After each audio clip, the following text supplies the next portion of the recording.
ఈరోజు అడవిలో సీతాఫలాలు వెతకడం కోసం అయితే రావడం జరిగింది. మరి ఇప్పుడు సీతాఫలాలను ఎక్కడెక్కడ ఉన్నాయో అక్కడ అడవి లోపలికి వెళ్ళి అక్కడ మనకు దొరుకుతాయో లేవో చూడాలి. ఆల్మోస్ట్ దగ్గరికి వచ్చేసాము. ఇప్పుడు ఈ గుట్టలు నెక్కి ఆ గుట్టల మీద ఉన్నటువంటి మీకు చెట్లు కనిపిస్తున్నాయి కదా, అక్కడికి వెళ్ళాలి. అవును, అక్కడ కొన్ని ఆ చెట్లకి కాయలు మాత్రం కనిపిస్తూ ఉన్నాయి. ఇంకా కొంచెం ముందుకు వెళ్దాము. ఈ రాళ్ళ నుంచి మనం నడుస్తూ వెళ్ళాలి. కింద పడితే మాత్రం చాలా ప్రమాదమే. అయినప్పటికీ కూడా చాలా జాగ్రత్తగా చూసుకుంటూ ముందుకు సాగిపోవాలి. అప్పుడు మనకు దేనికోసం అయితే వచ్చావో అవి దొరకడానికి ఆస్కారం ఉంది. ఈ అడవిలో పాములు అలాంటివి చాలా ప్రమాదకరమైనవి ఉంటాయి. మనం చూస్తూ చాలా జాగ్రత్తగా ముందుకెళ్లాల్సినటువంటి అవసరం అయితే ఎంతైనా ఉన్నది. అయితే ఈ రాళ్ళు చూసారా ఎంత పెద్దగా ఉన్నాయో.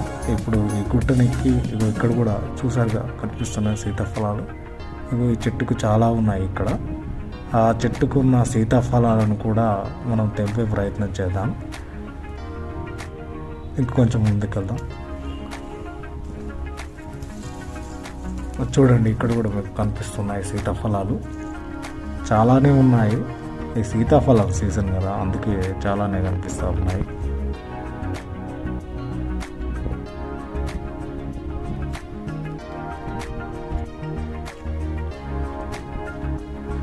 చాలా ముళ్ళున్నాయి. ఇక్కడ చాలా రాళ్ళు ఉన్నాయి, పెద్ద పెద్ద బండరాళ్ళు ఉన్నాయి. వీటి మధ్యలో ఈ చెట్లు ఎలా మొలుస్తాయి ఇప్పటికీ ఆశ్చర్యమే. ఇక్కడ ఉన్నటువంటి కోతులకు అవన్నిటికీ ఆహారం ఈ అడవిలో దొరికేటటువంటి సీతాఫలాలే. ఈ సీతాఫలాలను అవి ఆహారంగా తీసుకొని ఇక్కడ బ్రతుకుతూ ఉంటాయి.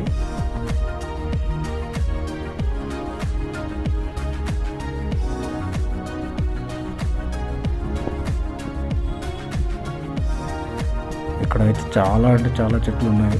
వాటికి చాలా కాయలు ఉన్నాయి. ఇక్కడ తెంపే వాళ్ళు లేక అలాగే కాయలు అనేవి ఎండిపోయాయి. మనకు ఈరోజు చాలా కాయలు దొరికేటట్టున్నాయి.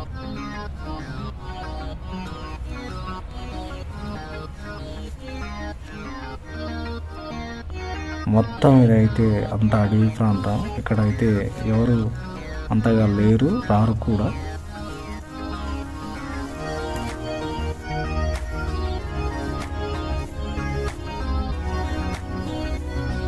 చూసారు అక్కడ ఈ చెట్లన్నీ ఏదో ఒక దానికి ఉపయోగపడే చెట్లు, కానీ అవి దాన్ని ఎలా యూజ్ చేయాలో మనకు తెలియదు. కానీ ప్రకృతిలో లభించేటటువంటి ప్రతి ఒక్క